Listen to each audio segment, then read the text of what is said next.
నరకం లాంటి అగ్నిపర్వతాలు, ఆక్సిజన్ లేని గాలి, జీవం లేని రాళ్ళు. అలాంటి ఒక డెడ్ ప్లానెట్ నుంచి నీళ్లు ఎలా వచ్చాయి? ఆ రాళ్ల మధ్యలో మొదటి ప్రాణం ఎలా పుట్టింది?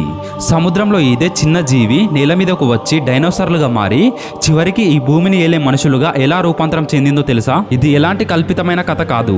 450 కోట్ల సంవత్సరాల మన అసలు నిజమైన చరిత్ర. ఈ రోజు ఈ వీడియోలో భూమి పుట్టుక నుంచి నేటి వరకు జరిగిన ప్రతి వింతను, విజ్ఞానాన్ని కళ్ళకి కట్టినట్లు చూడబోతున్నారు. సో వీడియో చాలా ఇంట్రెస్టింగ్ గా ఉండబోతుంది కాబట్టి ఎక్కడ స్కిప్ చేయకుండా లాస్ట్ వరకు చూడండి.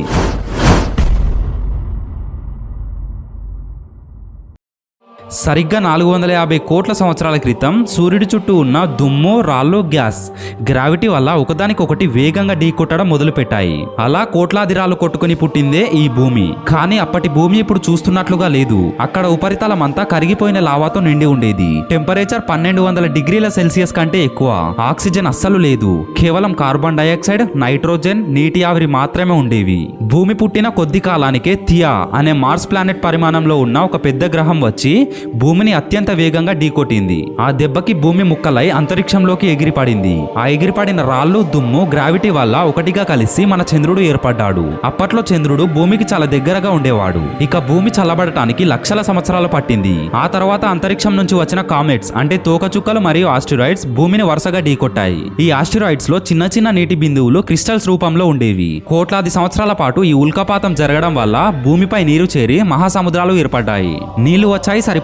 మరి ప్రాణం ఎలా పుట్టింది? సముద్రాల అడుగున ఉండే హైడ్రోథర్మల్ వెంట్స్ అంటే భూమి లోపలి వేడిని బయటకు చిమ్మే గ్యాస్ గొట్టాల దగ్గర కెమికల్ రియాక్షన్స్ జరిగాయి. అమినో యాసిడ్స్, ఆర్ఎన్ఏ, డిఎన్ఏలు కలిసి సరిగ్గా 380 కోట్ల సంవత్సరాల క్రితం భూమిపై ఒక మొదటి జీవి పుట్టింది. అది ఒక బ్యాక్టీరియా, సింగిల్ సెల్డ్ ఆర్గానిజం. సుమారు 300 కోట్ల సంవత్సరాల క్రితం సముద్రాల్లో సయానో బ్యాక్టీరియా అనే జీవులు ఏర్పడ్డాయి. ఇవి ఫోటోసింథసిస్ చేయడం మొదలు పెట్టాయి. అంటే సూర్యరశ్మిని తీసుకొని ఆక్సిజన్ ను బయటకు వదలడం ప్రారంభించాయి. ఈ చిన్న బ్యాక్టీరియా వదిలిన ఆక్సిజన్ వల్ల భూమి వాతావరణం పూర్తిగా మారిపోయింది.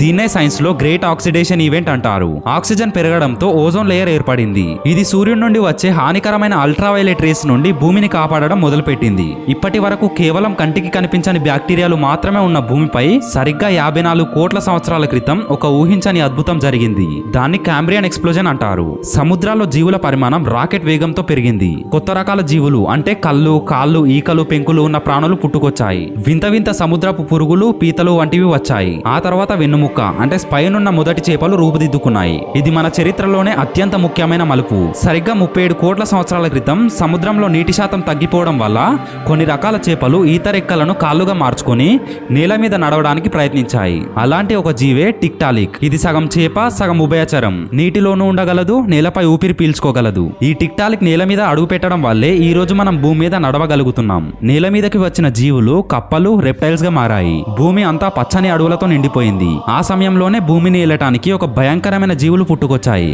అవే డైనోసార్స్. సరిగ్గా 25 కోట్ల సంవత్సరాల క్రితం మొదలైన ఈ డైనోసార్ల యుగం సుమారు 16 కోట్ల సంవత్సరాల పాటు భూమిని శాసించింది. ఆకాశంలో ఎగిరే టెరోడాక్టిల్స్, శాకాహార భారీ డైనోసార్లైన బ్రాకియోసారస్, క్రూర మాంసాహారి టీరెక్స్. అప్పట్లో భూమి మీద మనుషులు లేరు. డైనోసార్ల రాజ్యాంగం నడిచేది. కానీ 6 కోట్ల 60 లక్షల సంవత్సరాల క్రితం ఒక విధ్వంసం జరిగింది. అంతరిక్షం నుంచి దాదాపు 10 కిలోమీటర్ల వెడల్పు ఉన్న ఒక భారీ ఆస్ట్రాయిడ్ వచ్చి మెక్సికో దగ్గర భూమిని బలంగా ఢీకొట్టింది. ఆ దెబ్బకి కోట్లాది న్యూక్లియర్ బాంబులు ఒకేసారి పేలితే ఎంత శక్తి వస్తుందో అంత విధ్వంసం జరిగింది.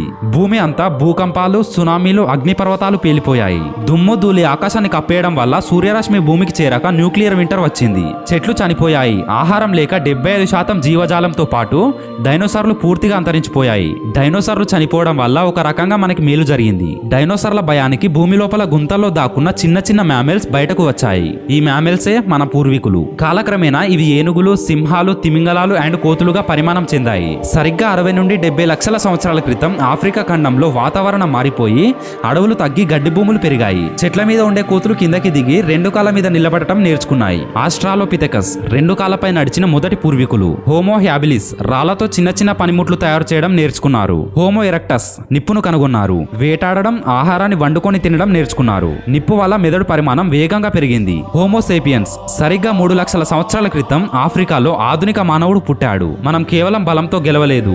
మాట్లాడే భాష, ఆలోచించే మెదడు, కలిసికట్టుగా పనిచేసే సామర్థ్యం వల్ల భూమిపై ఉన్న అన్ని జీవులను దాటుకొని మాస్టర్ స్పీషియస్ గా మారాం. వ్యవసాయం మొదలు పెట్టాం, నగరాలు కట్టాం, సైన్స్ అండ్ టెక్నాలజీతో అంతరిక్షంలోకి కూడా అడుగుపెట్టాం. అగ్నిగోళంగా మొదలై నీటితో నిండి బ్యాక్టీరియాగా మారి చేపగా ఈది డైనోసార్ గా గర్జించి చివరికి ఆలోచించే మానవుడిగా ఇక్కడ నిలబడ్డాం. సో మొత్తానికి ఇది ఈ రోజు వీడియో. ఇన్ఫర్మేషన్ నచ్చితే వీడియోని లైక్ చేసి ఇలాంటి ఇంట్రెస్టింగ్ ఫ్యాక్ట్స్ కోసం మన ఛానల్ ని సబ్స్క్రైబ్ చేసుకోండి. Thanks for watching.